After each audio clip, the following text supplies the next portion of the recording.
All right, Thursday night Krug show. Sterling is in the house. I've always said Thursday night is the best night to stream. We got a lot to get to. Is there a quarterback controversy in the future? Dan Orlovsky says yes. We'll start right there. Let's go.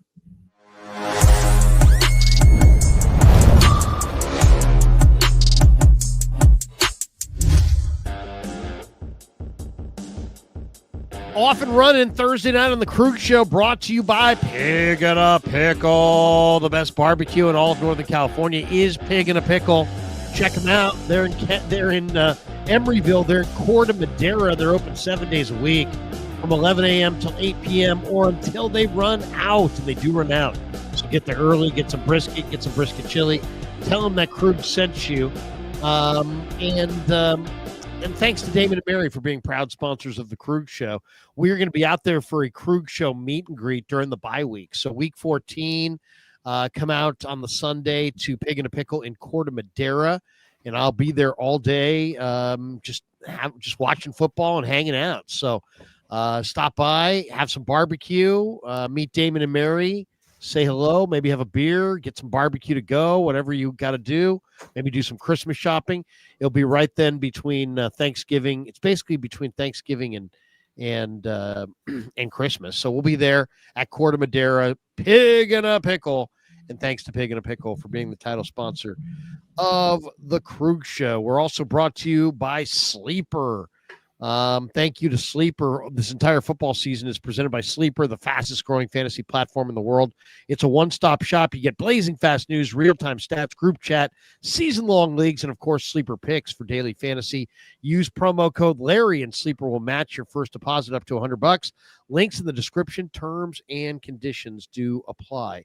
And we have one other thing I want to tell you about with the Christmas holiday just around the corner. Thanksgiving obviously coming up. Sharp Corner Sports Cards and Collectibles, proud sponsor of the Krug Show. They're in Pacific Grove, California, 205 Cypress Avenue.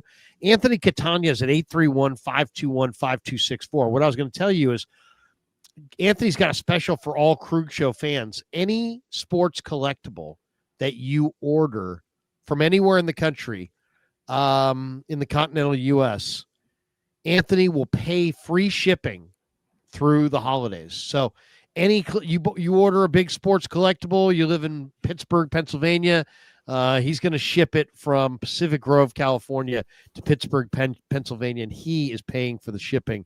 So there you go. All of your sports cards and collectibles at Sharp Corners, Sports Cards and Collectibles, will come with free shipping for all Krug Show fans between now and the holidays. So thanks to Sharp Corners, Sports Cards and Collectibles. All right. Let's get off and roll on this topic. I'm going to share the screen right out of the chute.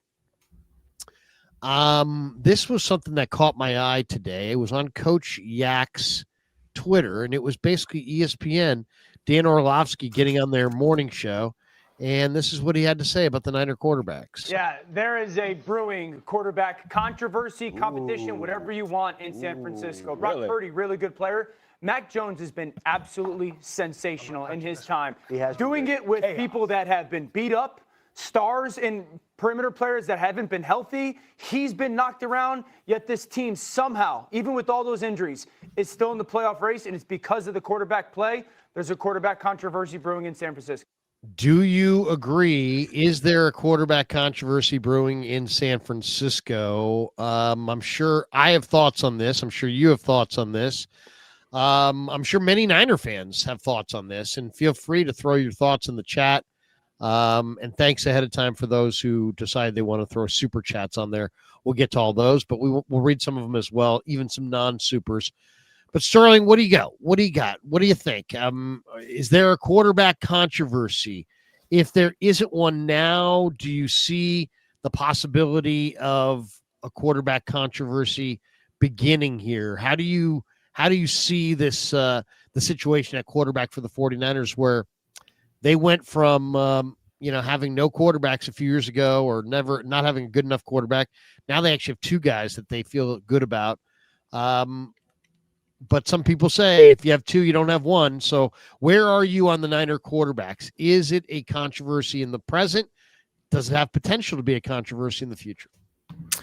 I think if you're telling fans, there's a quarterback controversy. I think that it's a little short-sighted. I think that you see Mac Jones play really good football this season, then you wonder like what could the future look like for San Francisco. Purdy's been out for a long time. Last time we saw him, he wasn't playing great whatsoever. And I think that has some fans kind of forgetting how good Brock Purdy has been and was the last couple of years. I think that it's really hard for me to buy into there being a quarterback controversy because the offense is scoring 20 points a game. They're 20th in football in points. Mac Jones is playing good. I'm not saying he's not. He's done far more than I thought he would coming into the year. Fits the offense very well. I just don't like the idea that because Mac Jones is playing well, that Brock Purdy can't play better. And I think that some fans point to how last year went as a knock on Brock, where I would say if you gave Brock Purdy a defense holding teams to under right now 21 points a game and a kicker that can actually make some kicks, you're probably seeing a playoff team last year, which that's crazy to say, but it's probably true. So I get it. Niners are winning. Mac Jones looks really good. Your $53 million quarterback has only played 2 games this year, but I'd pump the brakes on there being a quarterback controversy, at least now. Now, if Mac Jones goes to the playoffs and wins you a game, maybe we're having a different conversation, but I don't know if this regime can afford to have a third franchise quarterback, if you will, not pan out for them.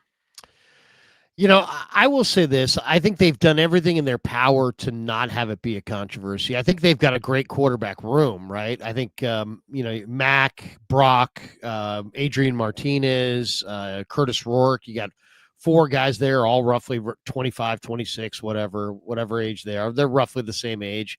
And they get good vibes, because Brock shares and tries to help, and Jones is very respectful, and so I think there's a good vibe in the room.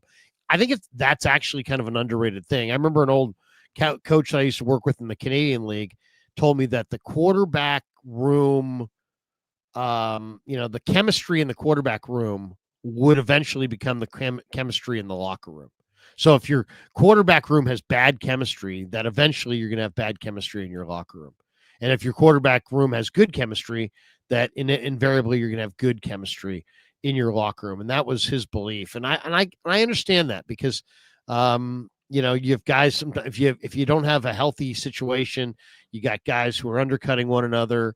And then the other players feel that, and then they feel almost the need to kind of choose sides, and it fractures the team. And instead of having one leader, you have, teams going in different directions. So I understand the whole thing, but the Niners made Brock Purdy the guy when they committed to him in May, when they signed him for 5 years, $265 million, and gave him $181 million guaranteed on a contract that runs through 2030. They essentially committed to Brock Purdy right then and there. But Mac Jones has played so well that it's undoubted, there's many Niner fans that undoubtedly look at him now and say, man, this guy is a natural in Kyle Shanahan's offense. And why is he a natural? Because he's accurate. I mean, that at the end of the day, I would say that's his greatest thing. He's incredibly accurate. He's accurate with his passes. He can process what he sees. He's football smart. He can make all the throws. He's a good decision maker. Those things I think have been surprising. But one thing that's just been really a surprise is that he has walked in and he's become kind of an underrated leader, and he's done it by just being himself. He's not trying to be anybody but himself. So I kind of think this is all about what the 49ers do. I don't think there's a quarterback controversy in the present, but there very easily could be one in the future. I'm looking at their numbers. Okay, here are the numbers.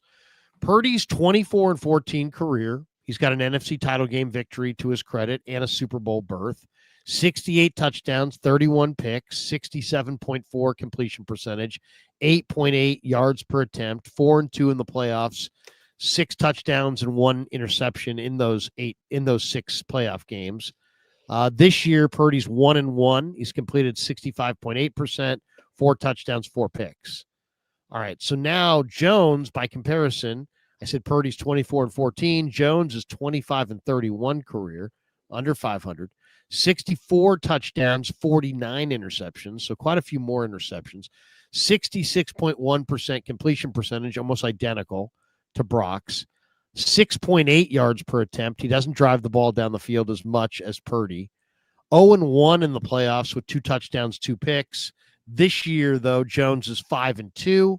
He's completing 67.2%, 10 touchdowns, 5 interceptions. If you're asking the question, can the Niners get out of Purdy's contract? They can get out of Purdy's contract. They can't get out of Purdy's contract until after next season without owing him. They can get out of his contract after 2026 without owing him his 2028 compensation. The deadline to get out of it is April 1st, 2027. If they get out of the contract by then, they don't owe him anything in 2028. If they decided they wanted to make that knee-jerk reaction and get rid of Brock there in April 1st of 2027, they would incur a dead cap hit of $36 million. So that's the situation at quarterback. But I think that it's not a quarterback controversy right now. But I'll give you an example.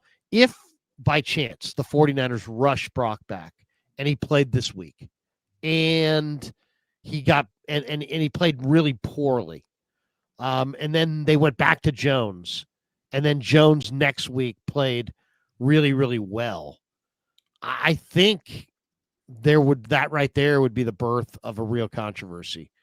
Where I think the Niners can avoid the controversy, Sterling, is if they just hold Brock Purdy out until Brock Purdy's really ready to roll. And then I think they're going to dodge it. Why? Because I think if Brock Purdy's ready to roll, I think Brock Purdy's better than Mac Jones. And I think if he's healthy and he can get out there and be Brock Purdy, I think after he shakes off a little rust, he'll once again ascend to that starting job, and nobody will question it. But if they go to him too soon and he fails, and they go back to Jones and Jones succeeds, especially based on what we've already seen this year, there will be lots and lots and lots of 49er people and lots of people nationally. Well, first of all, it'll be a big talking point nationally because of the iconic nature of the Niners. And because it's a quarterback deal on a playoff team. But I really do think if there's a high profile Purdy failure followed by a high profile Jones success, it will be inevitable that there'll be a controversy, whether the Niners want to feed into it or not, whether they fuel it or not. It will have a life of its own if we have one bad Purdy performance and one good Jones performance in the next couple of weeks. That's how I see it. Yeah, I think San Francisco is going to avoid the back and forth of quarterback play. Once Purdy's out there and you believe he can play the rest of the season, you're not going to see Mac Jones again. And I think that'll calm fans down, whether Purdy plays bad or not. There may be some fire early asking for Jones to be back out there. But ultimately, I think that a lot of this is the fact that we saw Purdy week 1. He wasn't great. 2 picks that also weren't great. They won the football game, had a nice touchdown pass in the back of the end zone. It just was a miracle. It happened. Oh my God, incredible play. Maybe got lucky. Who knows? I would just say this: the same people that would criticize Purdy for that throw would praise Mac Jones for it right now and say, "Oh my God, what a gamer!" And it's like, well, I mean, I don't know. I mean, are you getting the sense that there's people that are really petty about this? I got the sense that Niner fans. I mean, there's always going to be people that are like Brock's too small or whatever. Sure. Or they're recency bias, right? Well, just take the comment here. Purdy hasn't been good since the Ravens game. When it's not true at all. Yeah, that's not true. Purdy was phenomenal in the playoffs. Like, he was phenomenal. He won them the game against the Lions late because they were down because the defense was so bad. It's like, Wait. That's not even saying Purdy wasn't good since the Ravens game on Thanksgiving. I would push back on that. I also just think it to me, yes, winning is the most important thing. The same fans that are asking for Brock to lose his job to Mac Jones, and I get it. Jones is a former first-round talent at Alabama, very proven quarterback in regards to winning at the collegiate level. not so much in the NFL, but now he has a nice supporting cast around him. And he has probably one of the best offensive play callers helping him as a quarterback. But the same people that were saying, oh, like Purdy's done, put Mac Jones in, you're just watching the 2019 Niners offense all over again. And that same group hated that offense because it had a ceiling to it. Like Mac Jones, for as good as he can be, there is a clear glass ceiling to his play. Yeah, it can be good. Yeah, everything can work itself out. You win football games. The defense has to hold opponents to under 22 points a game to win that way. Whereas Brock Purdy, albeit has not been great this year, I think has shown over his last 3 or 4 years of playing in the NFL that he can hold teams and carry offenses to 35 points a game at a time when everything's cooking right. And it hasn't this year, and I get that, and it wasn't last year too. But even last year, you give Purdy an average defense, that's a 9-win team. And that's a crazy thing to say. You give him an actual functional kicker, that's a 10-win team. They had 7 one-score games last year, and they would have won those had they had an actual functioning special teams that wasn't dead last in football, which this year it's 9th, and a kicker that can actually make kicks every single game. Like winning, yeah, it's important. It's the most important thing in football, but so is quarterback play. And right now, Mac Jones is playing really good football. But Purdy has shown over and over again that he's a better quarterback, a better playmaker, and he can do things that Mac Jones simply can't. Now, Purdy has to play better when he comes back than he did against the Seahawks and against the Jaguars. That's true 100%. But let's not erase Purdy's entire resume of success because Mac Jones has played good for 7 weeks. Yeah, I mean, I'll say this. I mean, I feel like Purdy's the better player, but with the turf toe and the impact of the turf toe, I definitely think that Jones is better because Purdy with turf toe doesn't have the ability to run away. And Purdy without great mobility is not Purdy. And then Purdy with the turf toe is also, based on what I saw against Jacksonville, now we'll see what happens next time we see him, but I think his accuracy is impacted. I think his arm strength is impacted.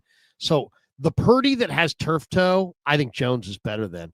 But the Purdy that we've seen that has next level mobility, that level of escapability, I mean, that's Patrick Mahomes-esque. That's a level of movement ability that Jones doesn't have. I do think, though, that Jones looks great in this Kyle Shanahan offense. And I do think that Jones is better than Brock Purdy when Brock Purdy's diminished. And so then the question is, what Brock Purdy are you getting back? Are you getting back a Brock Purdy that's better than Jones? Or are you getting back a Brock Purdy that's worse than Jones? That's the question. And that's kind of what we don't have the answer to. Now, I thought there was another interesting wrinkle this week because a guy that Brock Purdy really, really respects told him, hey, you just got to go take the job back. And that's Steve Young. He went on KMBR and said this. Listen to this. This is pretty juicy from Steve Young, and we'll react to it. Here it is. I think they're probably saying, look, Brock, until you're 100%, well, when is that? At some point, Brock, I suspect, would say, hey, enough. I'm playing. And I just, those conversations, I got to believe have happened. If Brock could go out, I think Brock would force it. I think it must be that Brock doesn't feel like he can. Because to me, if it was me and I'm watching what's happening on the field, Bill Walsh was always the one that said, it's pretty ironic, how snide he could be in this comedic form. He'd be like, hey, if you're not in the huddle, you're not in the huddle. You're like, well, thanks for that tip, But in that way, as a player, you better get in the huddle. And so I feel like if Brock could somehow play, he would force the issue. I would. Yeah. I would force it publicly. I'd force it privately. I would make it happen. Yeah. And so it must be, and I know Brock, I would suspect he can't make it happen. And because he's just not healthy enough. Yeah, we watched you force it, Steve. Say, hey, we lived it. Hey, by the way, you said something. There you go, a little bit of Steve Young on KMBR. What do you think? I mean, in some ways, he's advocating like, hey, man, just go take it. But I think Brock knows that Brock at his level with the injury is not as good as Jones. And so I think Brock I think he understands where he's at. I think, I asked Shanahan, I said, this got to be killing him. And he's like, well, he's very, he's mentally mature. He's also called a lot of people to talk about this. So he knows what to expect. So it's not like he doesn't know what to expect, but yeah, he's chomping at the bit to get back. I mean, Sterling, he's got to be feeling terrible. You got everything you want. You got your brand new wife. You get your brand new baby. You get your brand new contract. You got a team. Were you or were you not going to be an NFL quarterback? You were. You made it. You got the deal. You've done everything. And now all you got to do is what you can do, and that's play quarterback and lead this team. And boom, out of nowhere, you get a turf toe. And turf toe sounds so benign, so nothing. But in reality, it impacts every aspect of what he does, from his ability to protect himself, his ability to escape, his ability to be accurate, his ability to drive the ball down the field. It's all impacted by this. So I kind of think he knows. And I'll say this, what I'm hoping that the Niners see this the way I see this.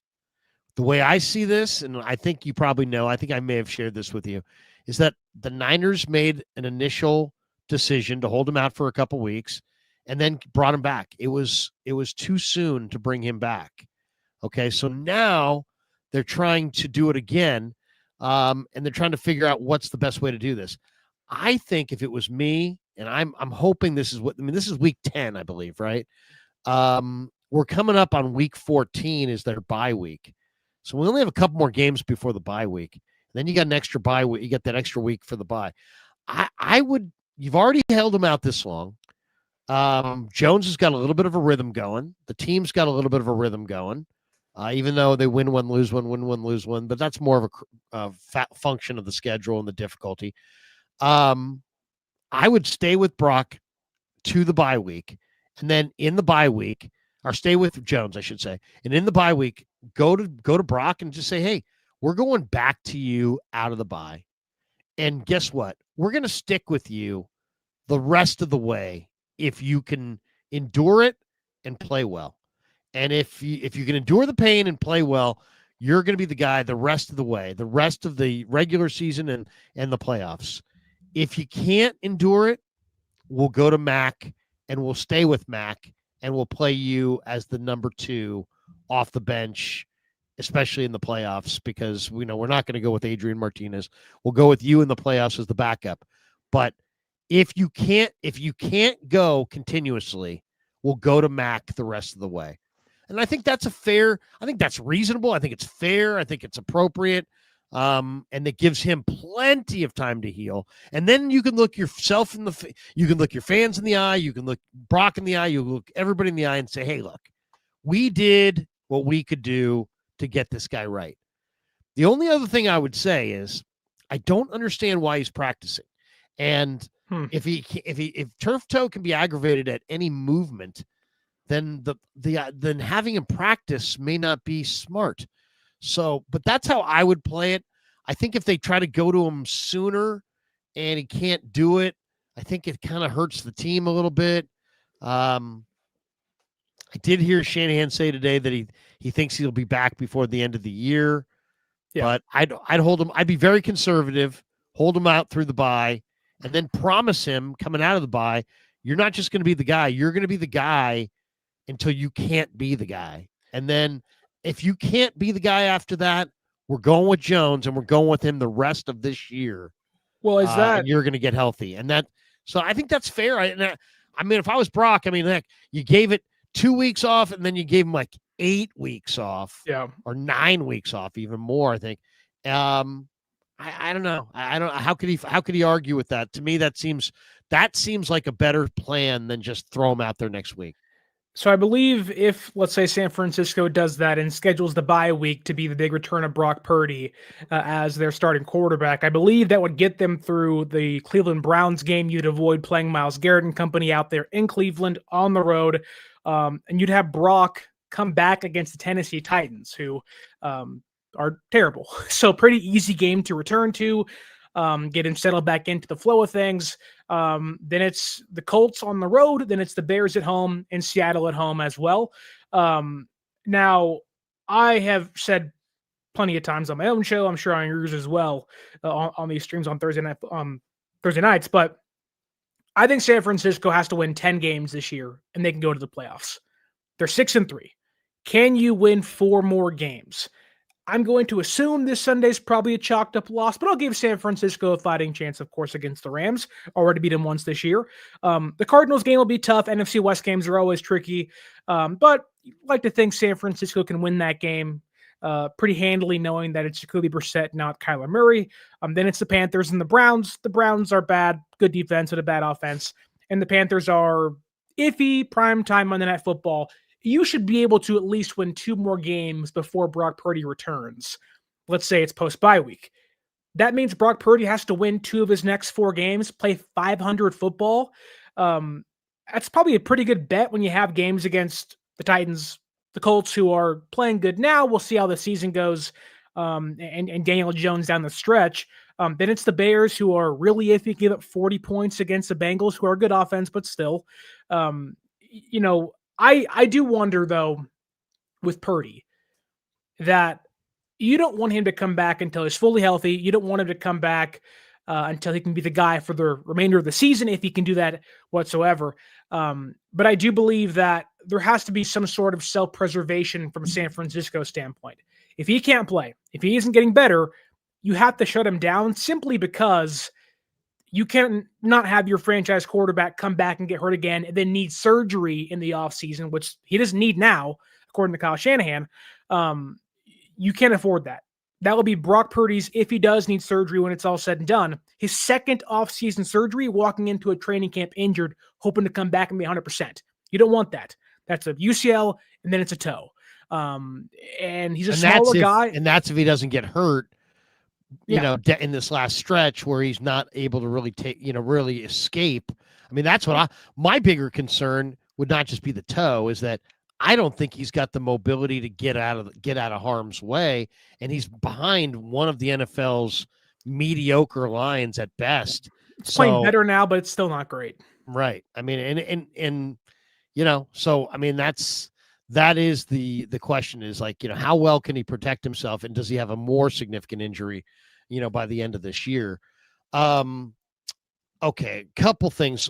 Let's talk about the first matchup for a second. The Niners won in week 5 in LA in a game where the Rams were 8.5-point favorites. Shanahan told his team before the game, he's like, these guys, we're 8.5-point dogs. And you could tell, I mean, he was disgusted by it. Niners came out, they won the first quarter 7-0. It was 17-7 at halftime. It was 20-14 at the end of the third quarter. It was 23-20 at the end of the fourth quarter, and the Niners win in overtime 26-23. A buddy of mine who's a Rams fan sent me a voicemail earlier this week. He's like, the Niners got effing lucky in week 5, and they're going to get their doors blown off this week. So I'll throw it to you, Sterling. Did the Niners get effing lucky in week 5 against the Rams? I think San Francisco did a great job to begin that game, playing keep away, had these long, grueling drives, taking advantage of the Rams' mistake. They had a fumble early from Blake Corum, forced by Travis Gibson. And they just kept taking advantage of what the Rams were giving them. That said, Matthew Stafford in that second half was on God mode. He was incredible.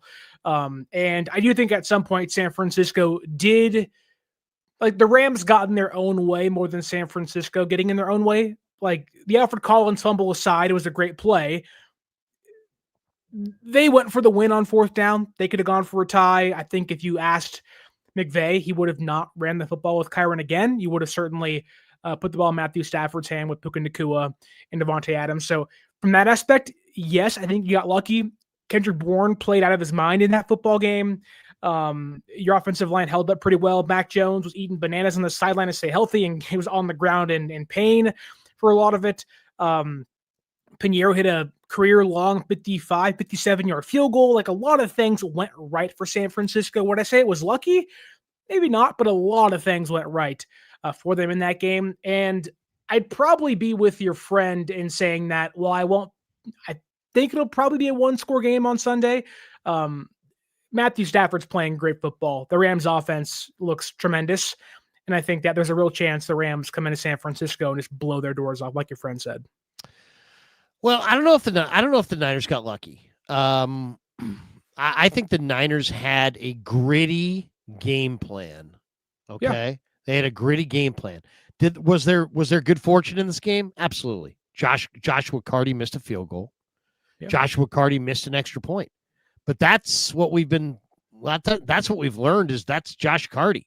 Yeah, he's been all year. Yeah, he's bad. I mean, they picked up another kicker this week to compete with him, I believe. So that was a major advantage for sure. Also, or major, positive. The Rams had 10 hits on the quarterback, but only 1 sack. I think that I thought was a key factor in the game, for sure. And then, the Niners recovered a couple fumbles. Travis Gibson and Alfred Collins, recovered fumbles. That was, they got the fortunate bounce there. They got the career game from Kendrick Bourne, who had 10 catches for 142 yards. The Rams ran for 5 yards a carry, but only ran it 16 times all day and passed it 47. And then I thought the Niners, as I said, gritty game plan. They ran for 2.2 yards a carry, but they ran 33 times, and they committed to the run. And then Jones threw 49 times for 342 yards. I'll say this. I think they were lucky in the sense that every time Kyle Shanahan and not every time, but most of the time when Kyle Shanahan and Sean McVay get together, Kyle Shanahan somehow lures McVay into this measuring contest. It always becomes this referendum on toughness. And there was that game a few years ago where the Niners were bad and they rolled in on a Thursday nighter and they ran it 18 times and they dominated the Rams. They really made it a gritty game. And the Rams, who had a major advantage passing, were like, oh, we're going to run it right back at you. But they had Sony Michel and they just couldn't do it. Right. And they lost. And then this game, you get to 4th and 1 and you have Stafford, who's thrown for he threw for 389 in that game. They only sacked him 1 time. He threw Puka 12 passes. Puka caught 10. They had no way to defend that. They had already gone to Stafford to Puka once in short yardage, and it was the easiest pitch and catch you've ever seen to run a sub 200-pound back right into the mouth of Alfred Collins and Michael Williams, 2 of the better run defenders that the Niners have. When you could have dropped when you could have dropped, done a quick 3-step drop, Stafford to Puka. That to me was unstoppable. Even McVay said after the game, he's like, I cost my team the game. My call cost the team the game. I was going to ask Shanahan about that this week and be like, have you ever had a moment like that where you felt like that? But then, Shanahan's not very good at blaming himself. And he might have looked at that as kind of an argumentative question. If I had said, have you ever blamed yourself? Why am I going to open up this can of worms of when I blame myself? I'm not going to share that. But McVay did share that and did blame himself. And I have a feeling he's going to have a hell of a game plan in this second game. So I'll say this. They didn't luck out. It wasn't like lucky. It was a gritty, tough, hard-fought win. And the Niners are a little bit tougher, I think, than the Rams across the board. But I definitely think they benefited from that McVay call there at the end, because I think McVay got lured into this mano-a-mano thing when he should have passed the ball on 4th down and they would have converted. I'm pretty convinced they would have converted. So I don't think the Niners lucked out, but let's just say this: they were some fortuitous happenings in that game. What's the old saying? It's better to be lucky than good sometimes. And I think San Francisco, in some aspects of that game, got a little lucky. Some bounces went their way, and that's never a bad thing. You'll take it whenever you can. Whenever the Rams fans can walk out of SoFi, however many there are, 5, 10 of them, who knows, with their head, hanging low in their tail between their legs, it's a great thing.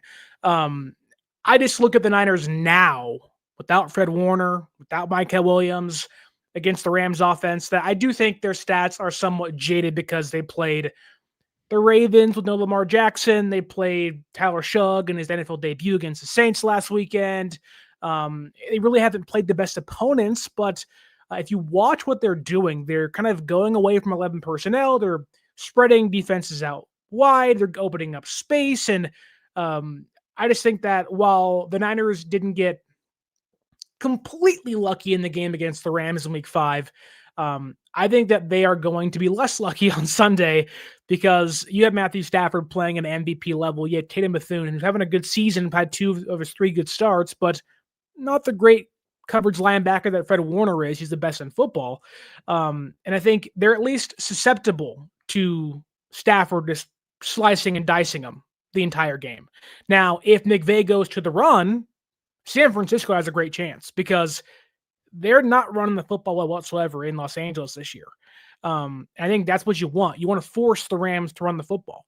You want to force the Rams to use Kyron and use Blake Corum. And if you could do that, if you can kind of hit them in the mouth early on first down when they're going to use Matthew Stafford in the passing game, you have a good chance. I think the Niners secondary played a heck of a game against the Giants last weekend. And I think that, they're kind of hitting their stride. So is the offensive line. So is the running game in 2 of the last 3 weeks. The Niners will always have a chance against the Rams. That's just how things are. But Rams are hot, playing good football, scoring 28 points a game, 26 points a game.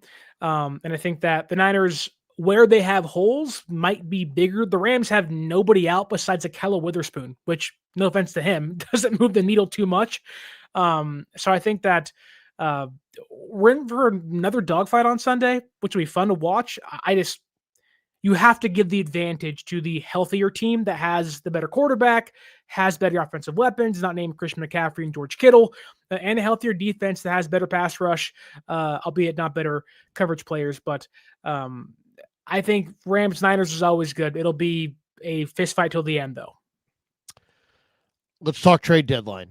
It came, it went, had a major stream, but 10,000 people in the room for our stream that day. It was an absolute amazing stream, but no move was made. Yeah. I like others was disappointed. I think I'll say there's just a lot of disingenuous people out there. I mean, there were an awful lot of people who talked an awful lot about the 49ers making a move. And then when they didn't make a move, they were like, you know what? These people that expected a move, they didn't know what the heck well, it's like, dude, if I go back to your last 25 videos, you've probably mentioned the trade deadline 20 times. And then now what? So now the Niners don't do anything and you're just going to pivot and be like, I didn't expect them to do anything, really. Then why did you mention it 25 times in all these different videos and reference that they should get help and they might get help? I think the bottom line is, beyond all the back and forth idiocy, the 49er fans wanted to see the Niners be active. And John Lynch has spoiled 49er fans. He's popularized the midseason trade to the point now where I think the asking prices have gone up. And so now he's hurt by the something that he popularized. And he went on KMBR and he said, hey, we weren't going to go get fleeced. We weren't going to go overpay. It's just not good business. The talk was that maybe they offered a 4th-round pick for Jermaine Johnson, and maybe the Jets were holding tight on a 2. I personally wasn't as much about, they needed this guy or that guy. I just looked at it as it's another opportunity to continue to build and just continue to build. This idea, people always, I love the people who always, the revisionist history people are like, hey, man, it wasn't worth trading your entire draft for a rental. Who the fuck advocated that? who advocated trading your entire draft for a rental? I mean, so it's like people will like to carve out anything to make the point they want to make. If they want to defend the team, they'll be like, you know what? It wasn't worth them trading every draft pick they have for the next 5 years for somebody who's only going to be here for 5 games. When were they going to do that?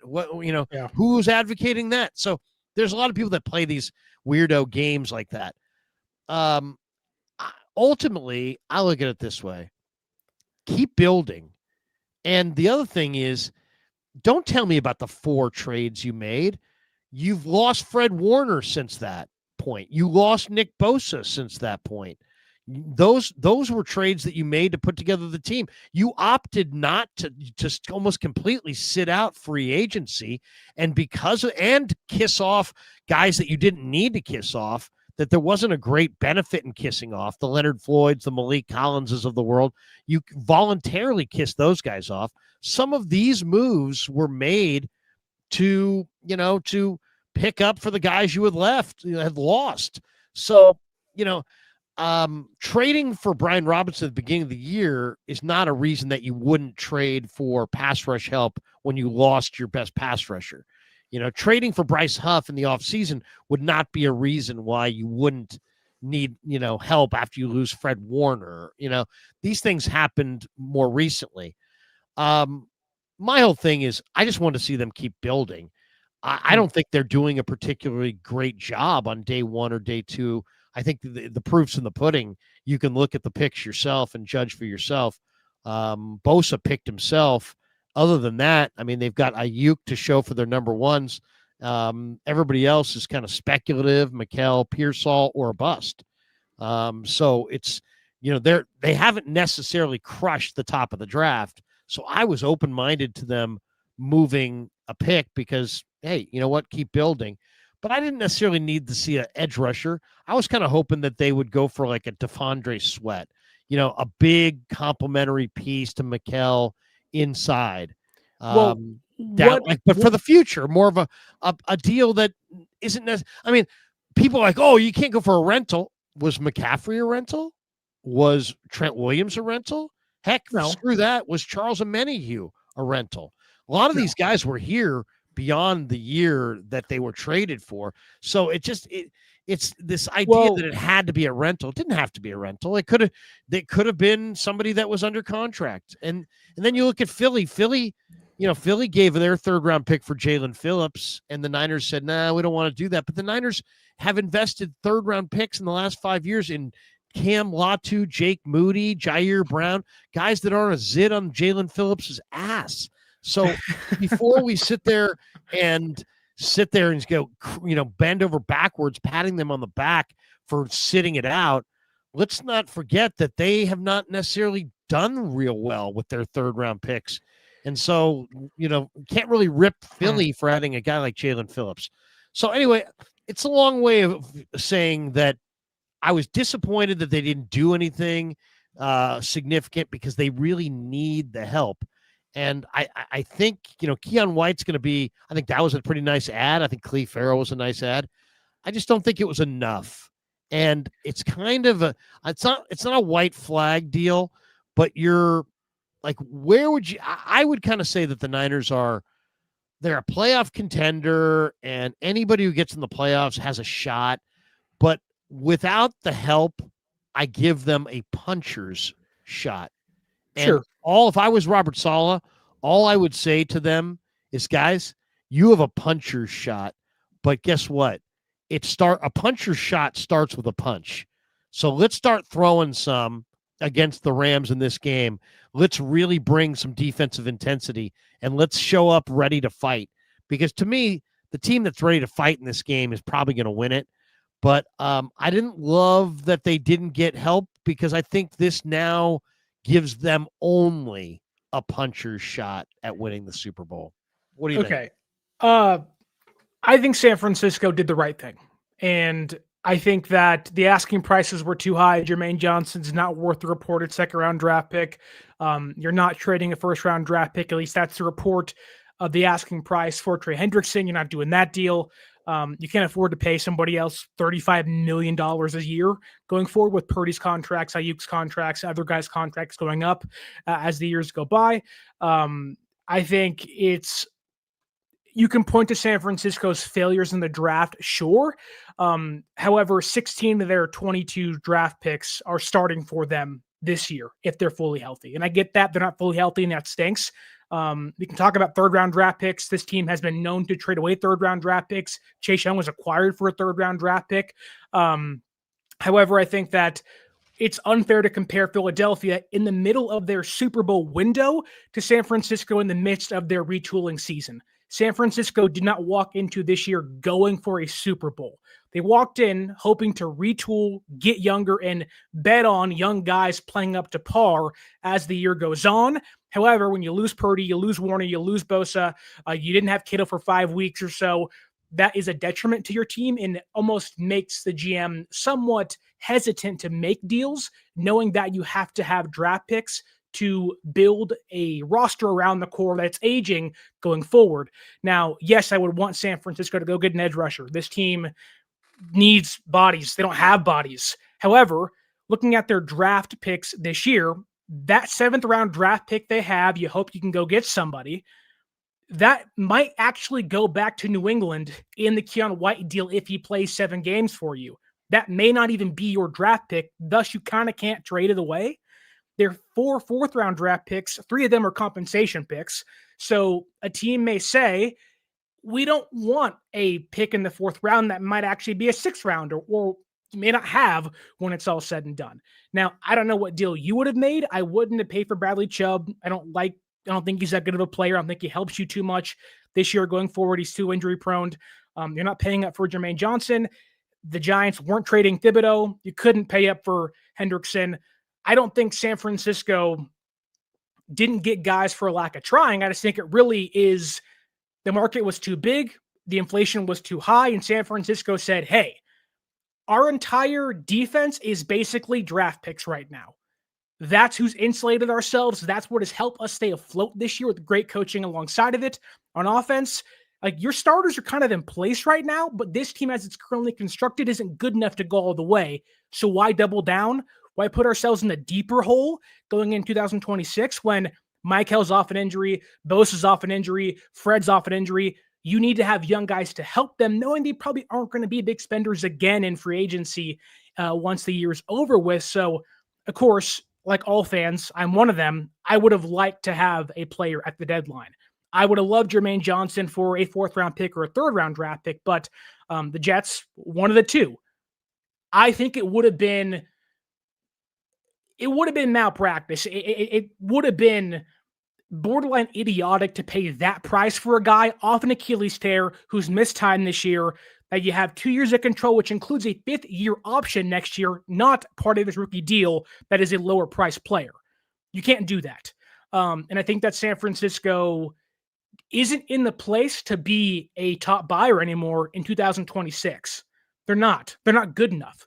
This team is not good enough to go win a Super Bowl. And they know that. That's why they didn't buy anybody else. Well, here's the thing on this. It's like, I get it that people are like, you know what? It wasn't the right time. They've had too many injuries and the Bosa and the Warner, and that's why they didn't make the move. But built into that is this assumption that next year's better.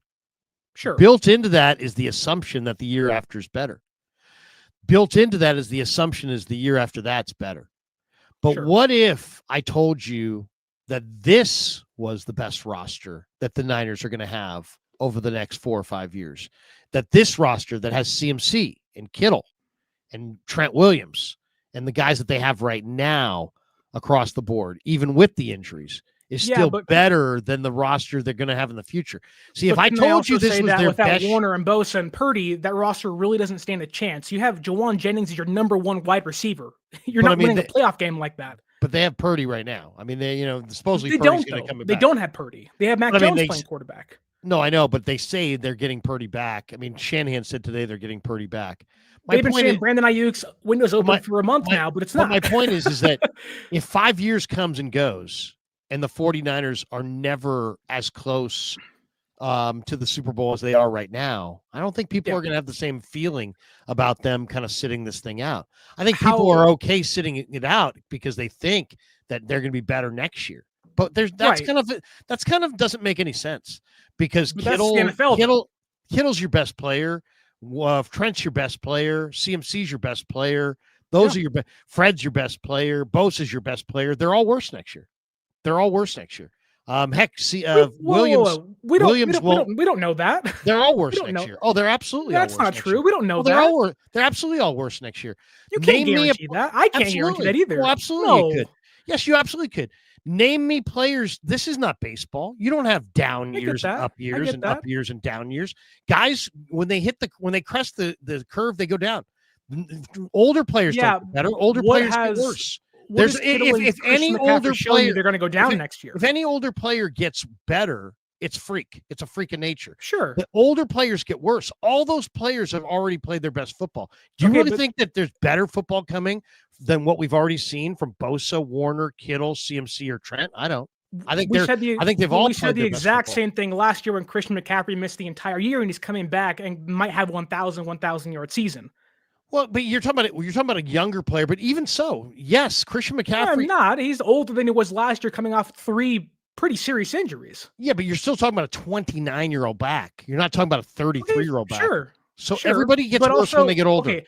Everybody. Wouldn't you want younger guys around that core that's aging if they're going to get worse to insulate yourself and have younger guys that you can hope have high potential around those guys to lift them up too? Okay, that's a great point. If they hit, but their real malpractice is that they don't hit. And let's review this. Let's review this. But if you trade a second-round draft pick and that guy sucks too, and you miss, then you miss anyways. Yeah, but if you're missing in the second round, like they're missing, if you're missing in the third round, like they're not. Well, wait a second. Okay, this is what they have. Missed. Okay, they have. Are you going to let me lay this out here, or are you going to interrupt me? 18 picks in the first 3 rounds that they have missed on. 5 first-round picks, 3 second-round picks, and 10 third-round picks. 18 picks. That's the problem.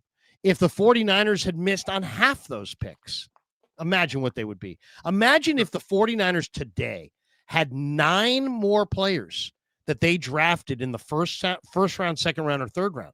So the fans are just looking at this going, wait a second. Why are you so bullish on retaining your third round pick when you've used third round picks you've traded up in the third round for CJ Beathard, Jalen Hurd, Trey Sermon, Ty Davis Price, and I believe Danny Gray. The last one you got to check. But I mean, they've traded up for those guys. Those are their hand-picked. Like we don't want any of these guys. We want that guy. Yeah. So 8-10 misses. I mean, Sterling, they've only run 9 drafts, right? They have 18 misses in the first 3 rounds. That means they're averaging 2 misses per draft in the first 3 rounds. So that's why Niner fans are pushing back going, wait a second. I understand the need for young players, but we're not picking the right young players, so we need to go for more sure things. I mean, Les Snead did this. He was hitting, missing, hitting, missing, hitting, missing. So what did he do? He said, screw this. We're going to trade for Stafford. We're going to bring in Ramsey. We're going to bring in veterans. We're going to go for Von Miller. And they added 5 or 6 key stars at the top of their roster, won the Super Bowl. So all I'm saying is if you're hitting on those picks, one thing, but the real downside is that they're not hitting on those picks. You know, now there's a failure rate so I'm not saying that you should hit, like you don't hit 100%. And that's part of the draft, right? You don't hit 100%. That's all I'm saying is that, you know, if you trade for Stafford, you hit. If you trade for Myles Garrett, you hit. If you trade for Aiden Hutchinson, whatever, you hit. If you get the star, you hit. If you get the picks, you might hit like Dallas hit, or you might not hit like the Rams hit when they traded Eric Dickerson. So it's a crapshoot. But I'm just saying that the real issue is that Niner fans are looking at this going, well, wait a second. You chose to preserve your draft capital. That's great. But we're not really, you know, we're missing 2 out of every 3 picks on average under this regime on the first 2 days of the draft. And that at its core is the problem. That's all I'm saying. could I push back a little bit Say that push back. No, I think it's a great debate because, like, yeah, you are right. They have missed a ton of picks. It has set them back a ton, whether it's first round draft picks, third round draft picks. I mean, there's so like the Cam Latu pick, the Jake Moody pick are just disasters, right? And a lot of their misses have held them back, and you can only think, like you said, of how good the team could be had they hit. But I could also state that their entire defense right now, like Upton Stout, albeit in year one still, is a starting nickelback as a third rounder. The hope, which is always hope, though he'll get better as the year goes on. Renardo Green, not having the greatest sophomore year, but has been playing better as of recent, had a pretty good rookie season, is a second-round draft pick. Dominic Cooney, who was hurt to begin the year, had a really good rookie season and is playing better now as a third-round draft pick. And so I think that, yes, there's misses, and they've sucked, and they've held this team back in loads of different directions. But there was no Matthew Stafford, Von Miller, Odell Beckham Jr. There was no guaranteed hit at the deadline, where I think San Francisco, like, had they had that guy, it was like, yeah, guarantee. Like, let's do that. And I think they would. I think this regime has shown that they will take risks. They've taken risks on guys that were 21 out of North Dakota State, and that guy was never good at all in the NFL. I mean, were they ever going to do this? I mean, here's why. Because here's why I asked the question. Because Shanahan, at every turn, when asked about the trade deadline, always sounded like didn't think it was possible. John Lynch said in the off season, I think at the owners' meetings, we're going to take our lumps this year. So 100%. Is it possible that their whole master plan was just to go young, let your dead cap roll over, and chalk this year up? If it was, I think it's terrible timing. Well, not just because you're hosting the Super Bowl, but more because you've got 5 or 6 Hall of Famers who are unlikely to be better next year. I mean, they might be, but it's nonsensical that they should be, right? They should all be worse. So right, it's like those kind Hall of of Famers are out right now. Right, but you didn't know that when you started the season. Right. And it sounded 100%. like their whole plan was to, I guess my question is to you, do you believe that the plan was to, you know, kind of cleanse your cap, go young, and throw this year away as a developmental year? Do you believe that? I think this year, to some degree, was, yes, we have to get younger. We have to cut some cap. Let's trade Debo. Let's trade away Jordan Mason. Let's cut some guys like Floyd and Malik Collins, and let's get younger, and let's get some better coaching in the building, and let's try to remain competitive and believe that you can if guys can remain healthy. And let's not be a contender for a Super Bowl, but let's be a contender for a playoff. Let's be competitive. Let's hopefully get some young guys some playoff experience. But if they're being honest with themselves, I don't think this year they had the aspirations to win a Super Bowl. I don't think they did. I think it was, let's take a step back, let's recalculate ourselves, and then let's go all in 26, in 27. And fans may hate that. Sure, you want to see your team win Super Bowls. That's why you're doing it. But I don't really even think them hosting the Super Bowl even matters to them when it comes to even being in it. I don't think they care. Like, they want to be in it, obviously, but I don't think it matters that much to them. I think it was take a step back, cleanse the books, if you will, right, and then get better in 2 years' time, and then go all in. That way you can make deadline deals, you can sign big name free agents, because they were doing that the last 3 seasons. I think they want to kind of recycle things if they can, just not this year. But to do that, you have to recycle and kind of retool now to get better in the future. I mean, here's the other thing too. It's like, what would have helped them, and what could they have gotten? You know, it's easy to be like, I don't want to trade I don't want to trade a 1 for Trey Hendrickson. Okay, I don't either. Sure. I don't want to trade a 2 for Jermaine Johnson. I don't either. But you know, what if you could have had a 27? What if you could have had a 2027 7th for Michael Clemens? Would you have done that? I probably would have. Could you have made that deal? I don't know. We'll never know. I mean, and then the other thing we don't know is that, you know, Kyle Shanahan and John Lynch like to put themselves out there as like the masters of their universe, but they're employees that work for Jed. And it's possible that Jed said, hey man, I've spent, we got $100 million of dead cap. I just spent, $100+ million on Brock Purdy. I'm cash poor to the point where I'm taking new investors on my asset. Maybe he just said, I'm done spending. I'm done spending this year. Maybe it's not John Lynch and Kyle Shanahan. Maybe it's the bosses over them said, this is the way it's going down. Because at no point did John Lynch ever make it sound like they were going to make a deal. At no point did Kyle Shanahan ever make it sound like a deal was possible. They really downplayed it the entire time. Almost like, you know what?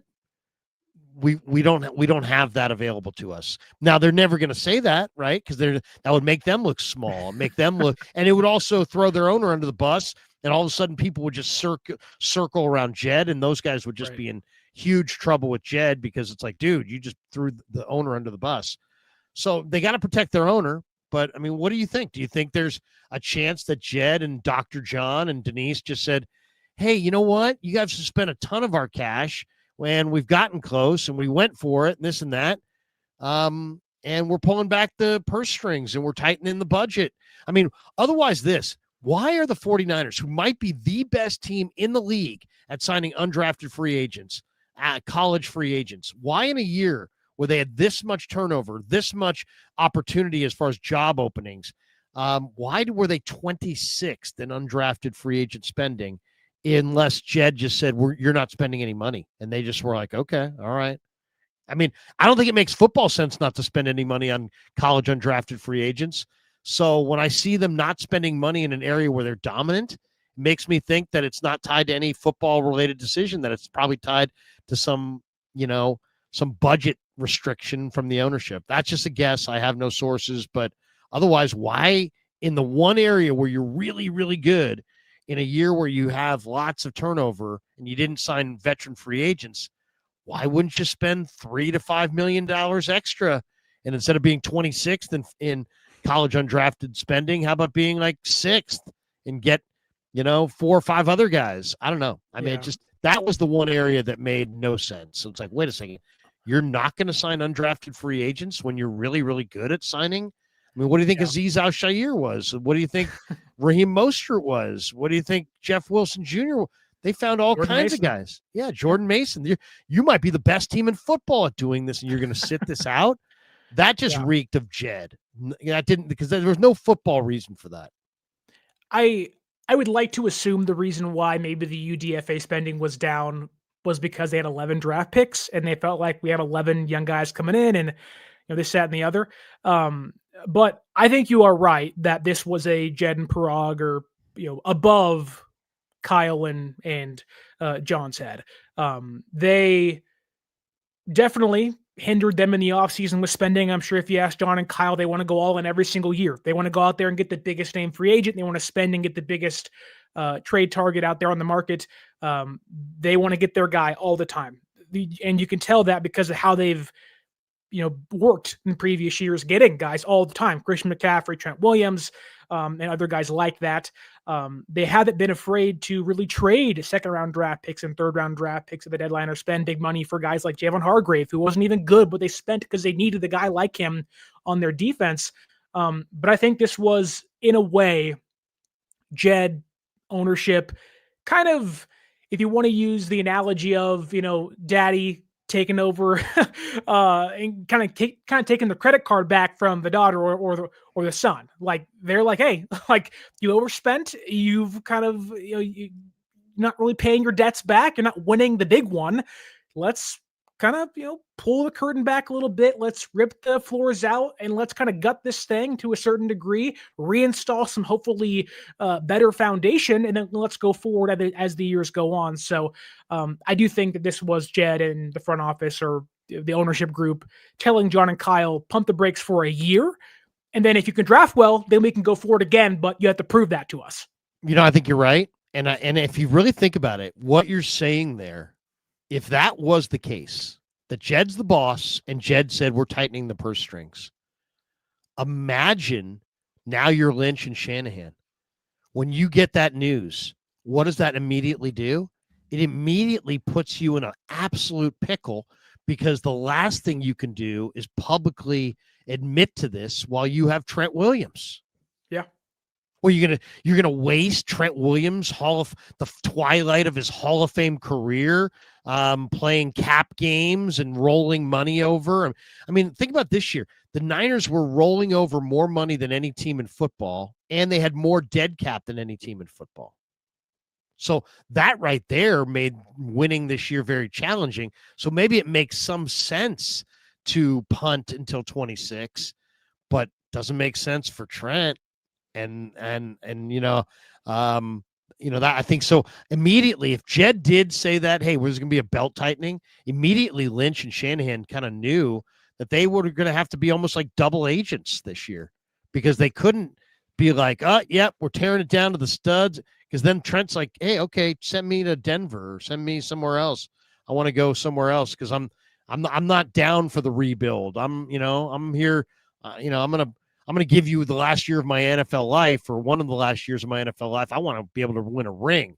So, and they know that, but they also know their employees, to Jed. So, I mean, if Jed did make that claim and make that demand, a tight belt tightening, it put Shanahan and Lynch in a very much of a pickle with maybe their best player, which is a dynamic that's interesting. All right, let's talk about the game this Sunday. Give me a key for the Niners on offense. What do you think is the number one key for the 49ers on offense in this game against the Rams?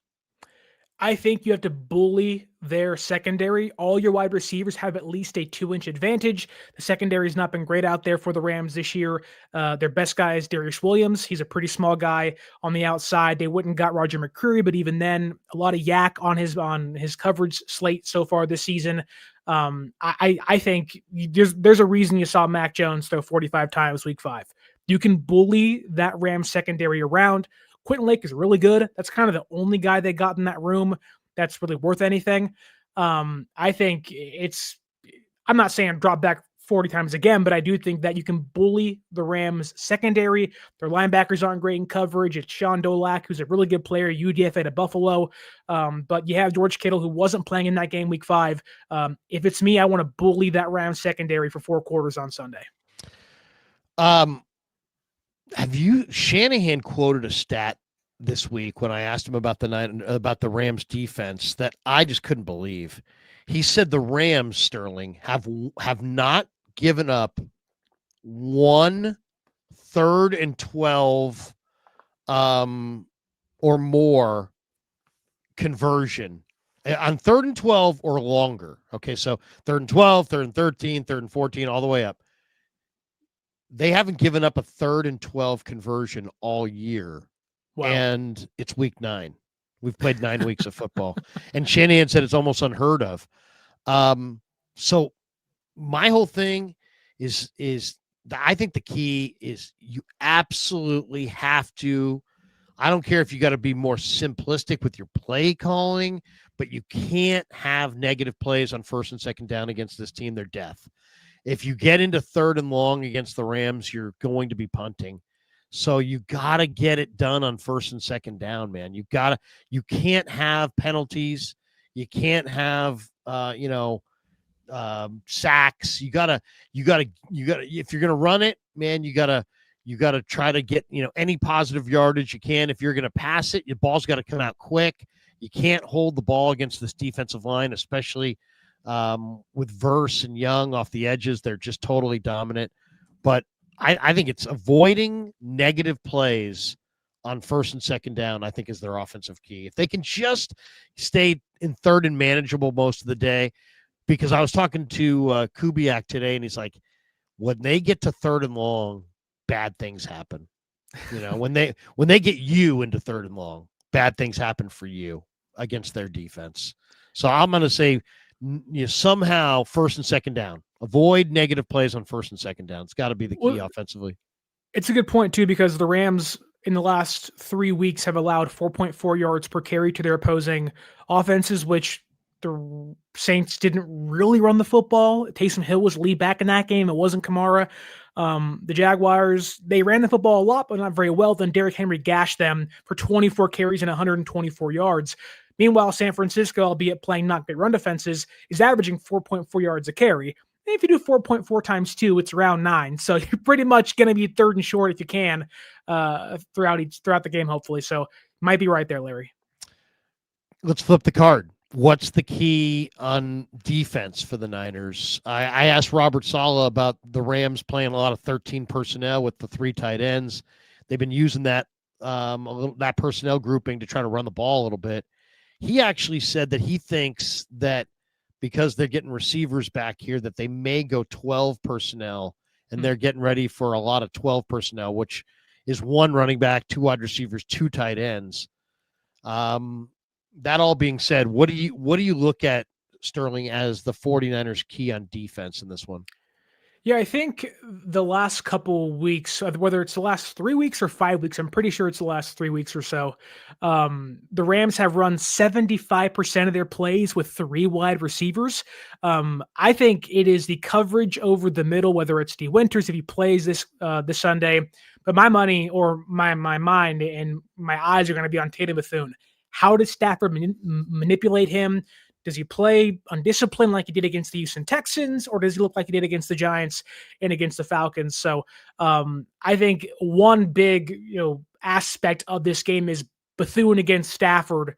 Does Stafford just eat him up, or can Bethune hopefully play disciplined, not evade his zones and whatnot? So I think it is the coverage over the middle of the football field. These Rams want to get guys in space the last 3 games. Maybe it changes on Sunday with 12 personnel, but I just think that over the middle coverage, it's no Warner. Now it's Bethune. I'm pretty sure they're going to want to target him over and over again. So I would look there. I think it's going to be the Niner linebacker play. I'm not sure exactly who's going to play. I mean, did you see D Winters was out today, and that's a big one. The one thing about last week's game, they didn't necessarily do a great job wrapping against Devin Singletary. And it wasn't like, they really wrapped up well. I mean, and Winters is kind of a hitter. They got a couple guys on defense who are more hitters than tacklers. And to me, that's a big one. Kyren Williams, you got to wrap up on Kyren, because, I mean, in the first matchup, they threw Kyren 10 passes out of the backfield. He caught 8. He had 66 yards receiving. He had 65 yards rushing. You got to wrap up on Kyren. He's small. He's not the biggest back, but he's hard charging. He's got great contact balance. He really wants it. To me, he's the guy. I mean, if you wrap up consistently on Kyren Williams and don't give him lots of extra yards, I think you got a chance to win. I mean, they've obviously Stafford he's got an incredible passing attack, and he's got Puka, he's got Adams. I mean, he's got guys. But to me, Kyren Williams is kind of the key cog, and if you can slow him down, I think they got a shot. Yeah. I think you're right. Let's hit a couple more here. Breakout candidate. Who in the second half? I've got a list of players here that haven't done it yet. Basically, I think they're pretty good players. But they haven't really broken out yet. And this is the list. I've got young players who I think have upside potential to maybe break out second half of the year. Jordan Watkins, Demarcus Robinson, who's more of a veteran. Jordan James hasn't played yet. Keon White, who actually led the 49ers. He had a team-high 31.3% win rate in true pass sets in this game against the G-Men. Darrell Luter, C.J. West, Marquise Siegel. West was inactive last week, so was Siegel. Robert Beal, William Bradley King, Sebastian Valdez, Sincere McCormick. I even threw Tatum Bethune in there, but you could argue he's already busted out. Do you see, is there a player on that list that you think potentially could have a bust out in the second half of the year? Of the group you listed, I think Keon White probably has the best chance, just because he's probably going to get the most opportunity of that group. The play inside, play outside, I think they're going to have to lean on him now. They didn't make a deadline deal, so Keon White's kind of the guy going forward. And You're not going to have Yetur Gross-Matos back for the next 3 to 4 weeks or so, if not longer. And no Michael now. Like Keon White kind of becomes the guy next to Samuel Kawanu and Bryce Huff, who's back in this game. So I think Keon White makes the most sense there. I think he's a really underrated player. The Pats just didn't know how to use him very well with the new regime out there. So I do think it's Keon White, at least of the group that you mentioned. I know who they want it to be. They want it to be Robert Beal. I mean, I'm at practice and they are, Chris Kasarik. Come on, Rob. Chris Kasarik's assistant D-line coach. Rob this, Rob that. No dancing, no this, no that. There's a little junk in his pass rush. He sometimes does a little bit of, almost kind of like a Pajemski trying to shake somebody on the perimeter. It's like a little hezzy. Yeah, he does like a kind of little hezzy thing, and he does too much of it. And it's like Chris is just losing his mind on the practice field. Rob, keep running, keep going, cut that out. Go, straight through the bag, straight, and it's like they are trying, Sterling, to get it out of him. He is 6'4". He is 260. He runs in the 4.4s. He is very, very athletic. He's showing that athleticism and power and strength and everything on special teams. He's really dangerous on special teams. He has not been able to translate that to the field. He is their 5th defensive end, and I'd say he's got a week or two to get it going. And they're trying. They're pleading. Chris is pleading with him. He's trying, prodding him, trying to get his game, trying to clean up the junk that he has in his pass rush moves, trying to streamline everything about it. And they're just trying to get him to go straight line, no dance, no this, no circuitous, angles, straight line through your target. And he had his best game last week. I think he had like a bunch of pressures, 4 or 5 pressures, or maybe more. That's the guy that I'm hoping can bust out. Now, there's no reason to believe he can. None. Seriously, he's been in the league a while, right? It's happening. Plenty of people would say, hey, man, if it was going to happen, it would have already happened. But that would be the guy that I think they're hoping bust out because he's got the physical ability. If I had to say who I think's going to bust out, I'd probably go with Jordan Watkins. I think Watkins really, really looks good to me. Now, I'm a big Watkins fan. Yeah. He only had 1 catch. But it was a nice catch. It was a nice catch. And he's got the kind of physical speed and strength that I think would be great. So we'll see. A couple last ones here, and then we'll hit some supers and jet. I'm not okay with using CMC at the end of games to finish games. And I asked CMC about it, and he's like, I just take the ball, and I'm not worried beginning, middle, and I'm doing this. I got the same mindset, whether it's the first quarter, fourth quarter. And then I mentioned it to Shanahan. I'm like, what are the prerequisites that you need to see from a back before you'll allow him to finish? And he kind of sidestepped the whole thing and kind of made it seem like he doesn't have any, there's no difference to him as far as finishing backs. But I don't think he was being totally, I think he might have been being a little disingenuous because he really did use CMC a lot in the first half. And a lot of times they were using Elijah Mitchell at the end of games. And I think it was because he doesn't have a lot of negative plays. He never fumbles. He's very dependable. But they're not using Brian Robinson. They get up 2 scores and with 4 minutes left, they're still hitting the ball to CMC.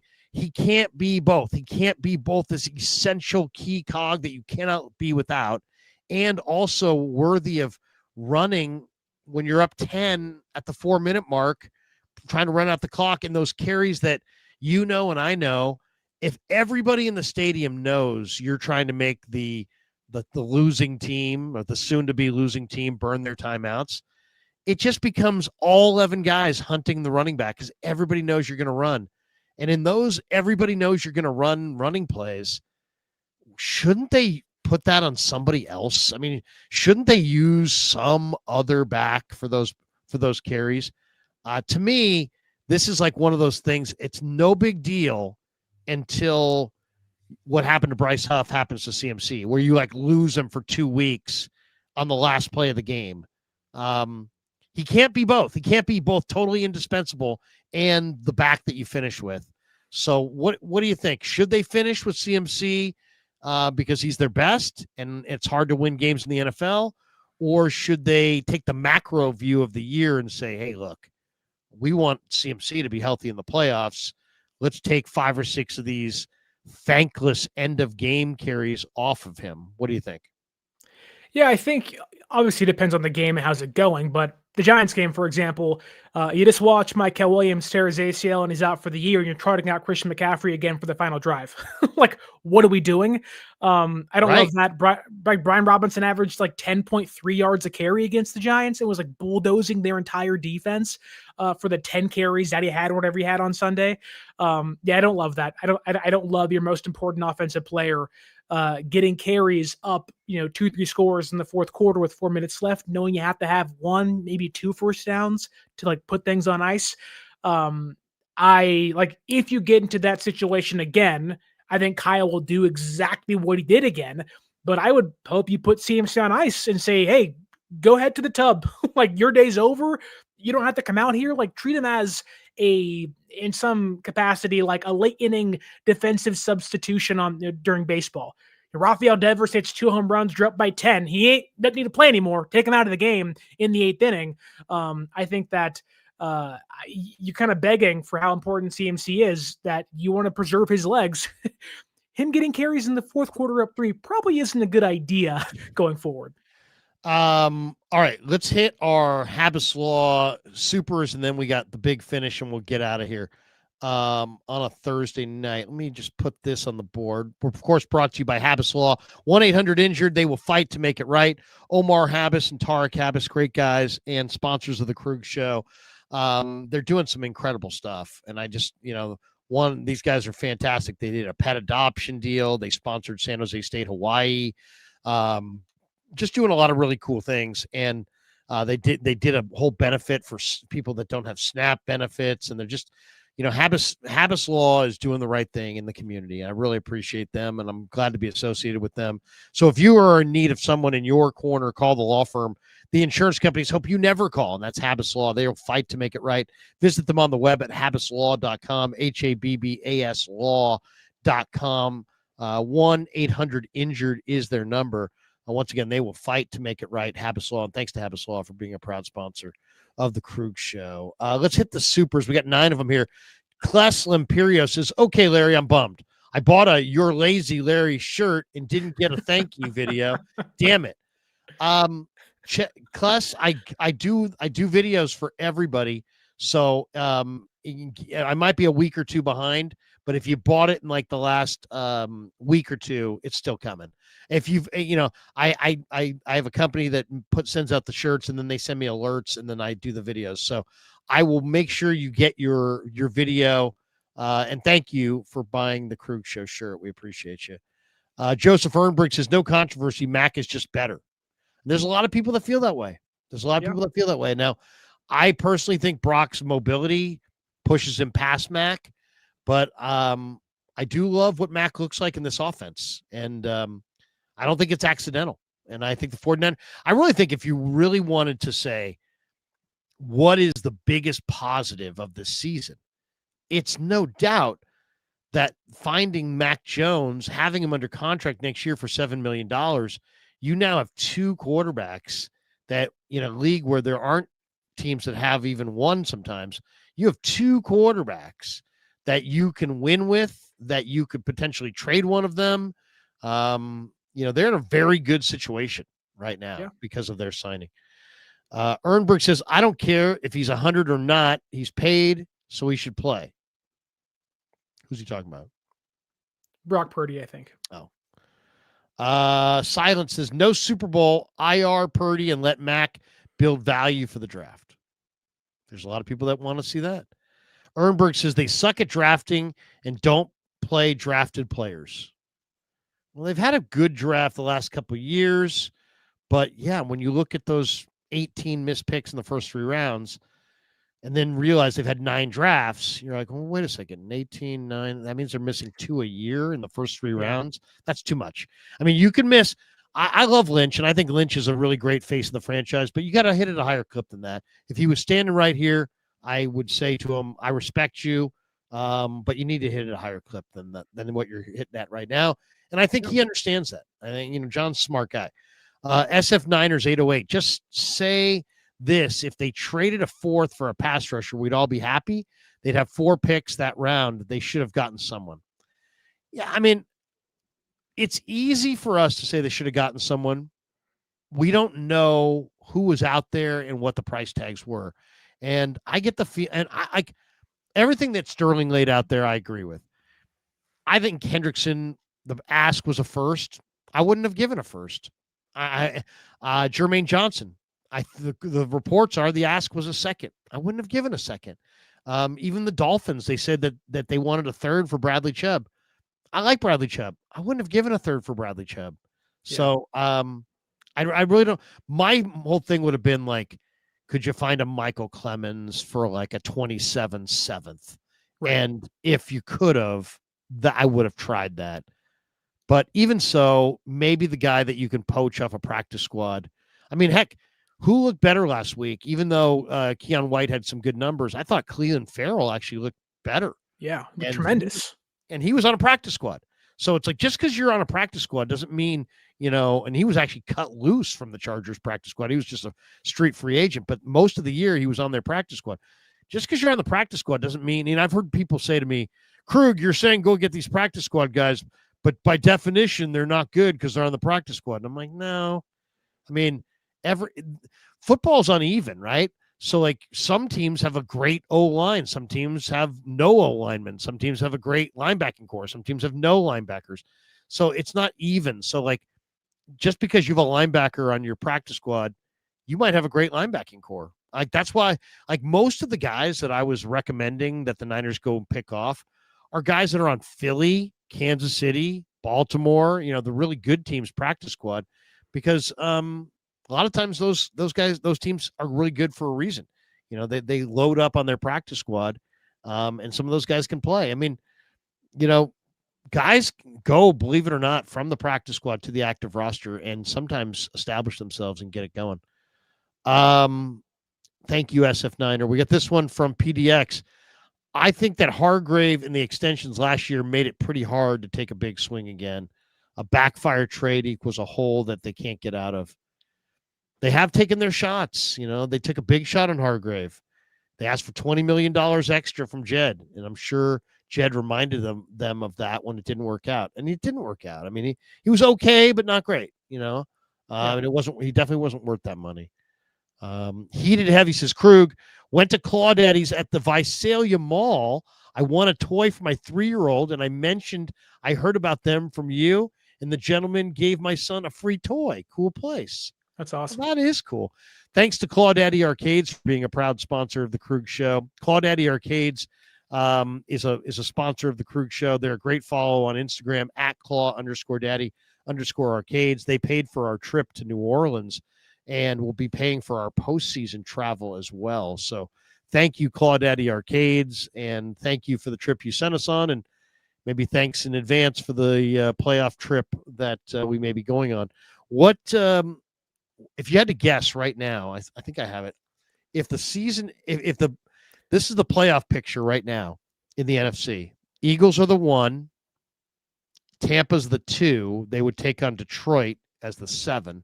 The Niners are the 6. They would take on Seattle as the 3. And the Rams are the 5 and would take on Green Bay as the 4 in Green Bay. Sterling, I'm looking at this. If you said to me, and we could do this real quickly, Philly's got to bye 3 games this weekend for the playoffs. Detroit at Tampa, Niners at Seattle, Rams at Green Bay. I will take Detroit over Tampa, Rams over Green Bay, and I will take the Niners. I will take the 3 lower seeds to beat the 3 higher seeds. Niners beat Seattle, Rams beat Green Bay in Green Bay, Lions beat Tampa in Tampa. What do you think? That seems pretty plausible to me. Like, the Rams are a lot better than the Packers are, and I think San Francisco, for as good as the Seahawks have been this year, really good on the road. Not the same team at home so far. You're right. Have they won at home? Maybe once. I think they beat the Texans at home, I think. So think about it this way. So that's the playoff. I mean, obviously there's a lot of maneuvering. This is not going to be the final rankings of how they look. But let's just say this was it. Okay, so then if that happened, Detroit beat Tampa, Niners beat Seattle, Rams beat Green Bay. Detroit would be the lowest remaining seed. They would go to Philadelphia. So you'd have Detroit in Philly and the Niners in LA against the Rams, right? Okay, if the Niners won that game, they would either go and play the NFC Championship game in Philadelphia, or if Detroit, who I do believe could and potentially would upset the Eagles, the Niners could have the NFC Championship game against the Lions at Levi's. I mean, it's wild. It's a Sign wild, me up. it's a wild thing, but how cool would that be? That'll be Rematch awesome. of Niners-Lions at Levi's for the right to go to the Super Bowl. Dan Campbell back at the spot where he went for it on 4th down 3 times, and he shouldn't have. By the way, Colts are the number 1 seed in the AFC right now. The 2 seed is New England. The 3 seed is Denver. The 4 seed is Pittsburgh. The 5 seed is Buffalo. The 6 seed is the Chargers. The 7 seed is Jacksonville. So I could see it would be New England, Jacksonville. Who do you think wins that? New England. Right? New England, yeah, New England. Chargers, Denver. In Denver. I'd probably say Denver.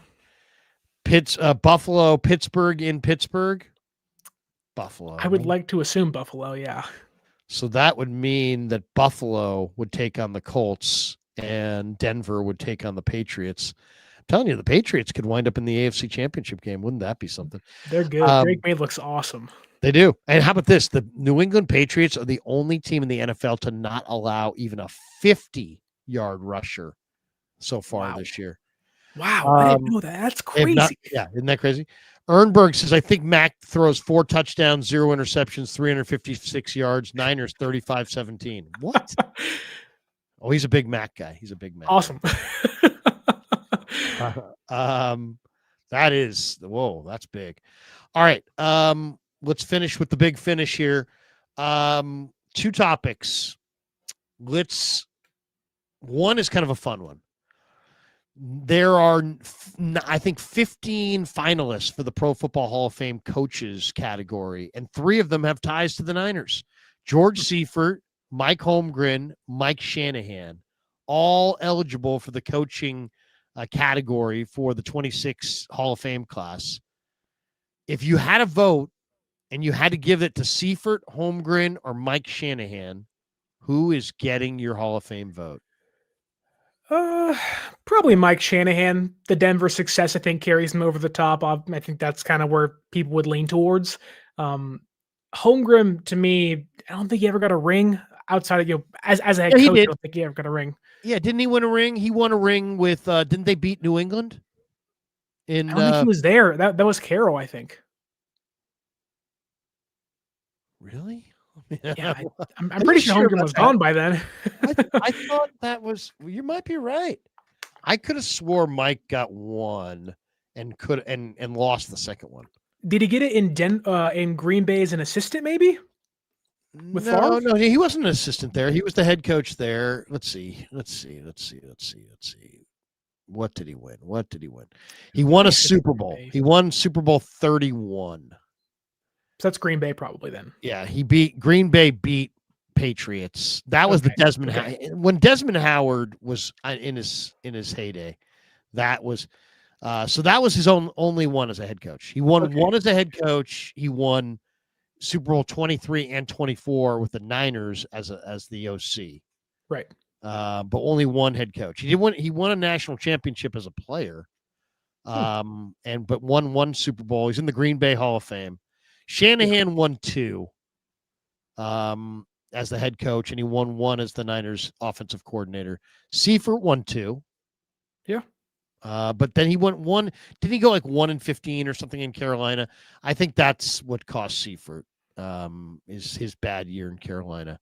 So you're going Mike Shanahan. Yeah, I think out of kind of default. People like the Broncos years.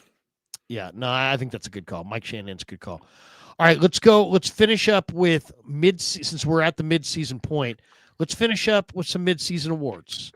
MVP of the 49ers in the first half of the year goes to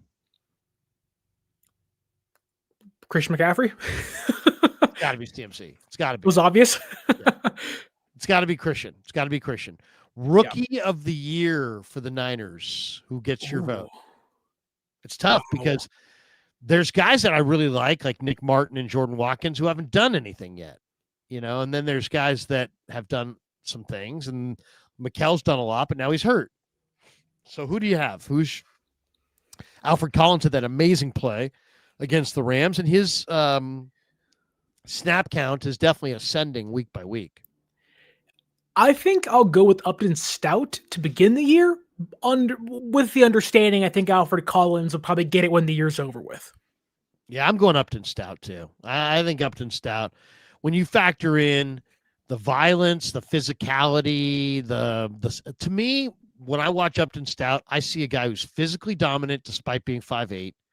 He's strong, he's explosive, he's fast, but he's also mentally dominant. You can see he's like so smart.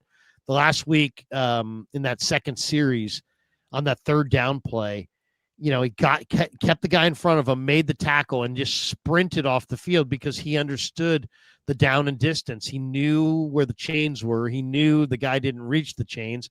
He knew he had made the stop, and he knew they were coming off the field.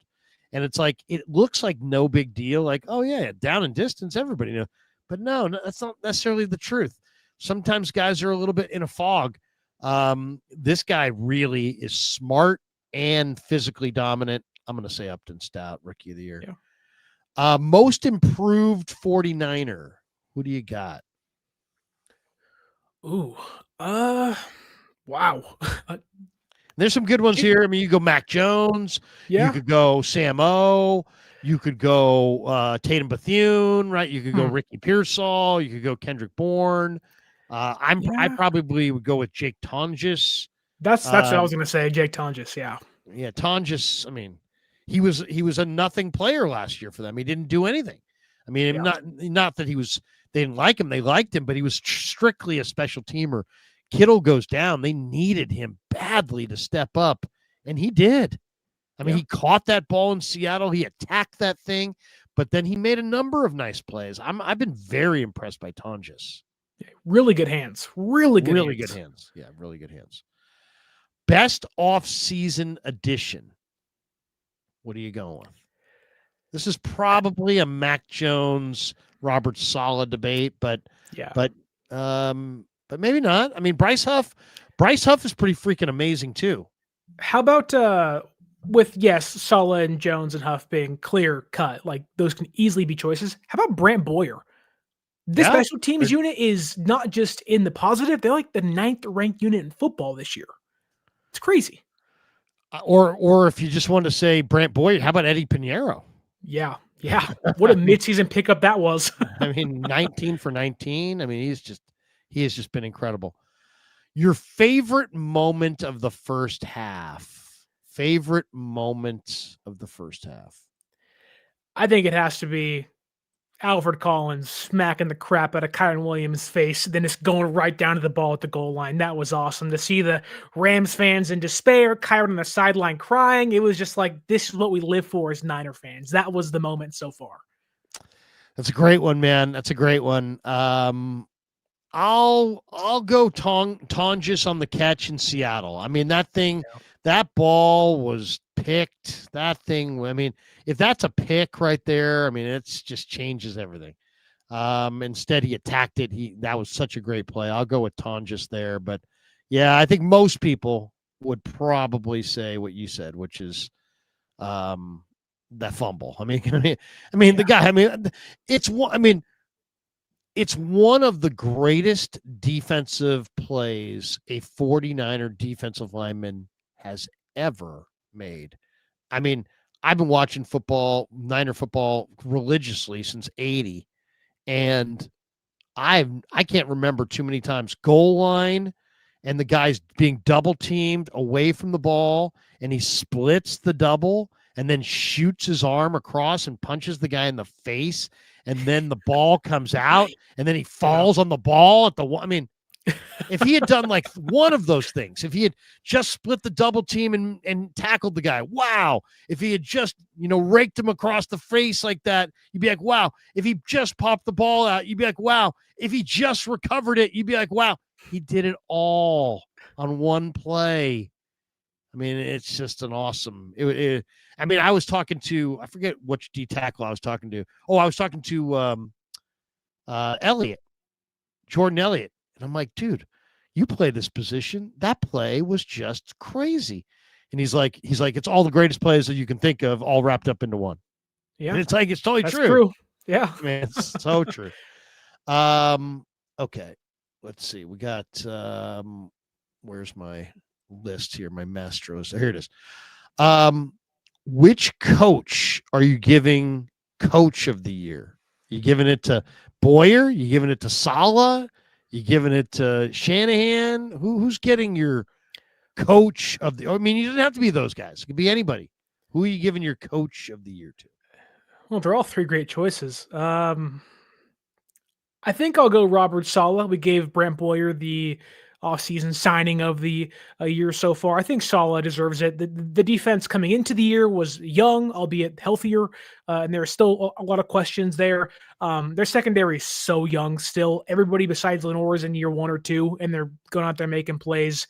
Then you lose Fred, and you lose Nick Bosa. Like, it just, I don't know. It's hard to even fathom how good the defense has been, despite how many guys they've lost so far. So Robert Saleh deserves it, I think, hands down. I'm going to go with Johnny Holland. I mean, look at the way he's prepped Tatum Bethune. Look at the improvement of D. Winters.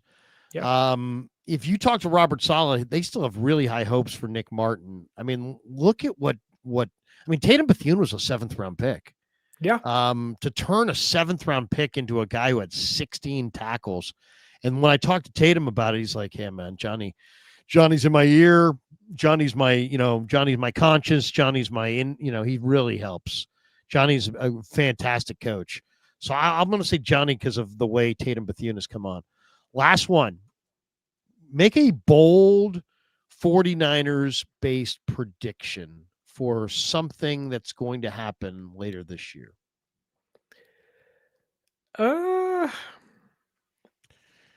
Do you have a bold 49er prediction? Just I don't know how bold it is, but I think San Francisco goes to the playoffs as a wild card team. I think they win their first playoff game this season.